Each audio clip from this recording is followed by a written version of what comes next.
விஜய் டிவியின் super singer season 11 தற்போது ரசிகர்களின் இதயத்தை கொள்ளை கொள்ளும் வகையில் செம்மையாக நடந்து வருகிறது.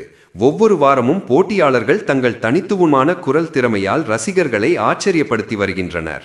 இந்த சீசனின் சிறப்பாக இயக்குனர் மிஷ்கின் நடுவராக இணைந்திருப்பதும் பெரிய வரவேற்பை பெற்றுள்ளது. அவரது வித்தியாசமான விமர்சனமும் உணர்ச்சிமிகு கருத்துக்களும் நிகழ்ச்சியை மேலும் சுவாரஸ்யமாக்கியுள்ளன. இந்நிலையில் இந்த வாரம் நடந்த எபிசோடில் ஒரு பரபரப்பான எலிமினேஷன் ரவுண்ட் நடைபெற்றது. டேஞ்சர் ஜோனில் மொத்தம் 4 பேர் வர்ஷா, ஹிருதய், மீனாட்சி மற்றும் மனோ இடம்பெற்றிருந்தனர். கடுமையான போட்டிக்கு பிறகு நடுவர்கள் ஹிருதய் மற்றும் மீனாட்சியை காப்பாற்றினார்.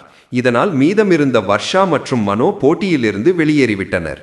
இருவரும் தங்கள் சிறந்த குரலால் ரசிகர்களிடையே தனி ரசிகர் வட்டத்தை உருவாக்கியிருந்தாலும் விதிகளுக்கு ஏற்ப அவர்கள் விலக வேண்டியதாகிவிட்டது.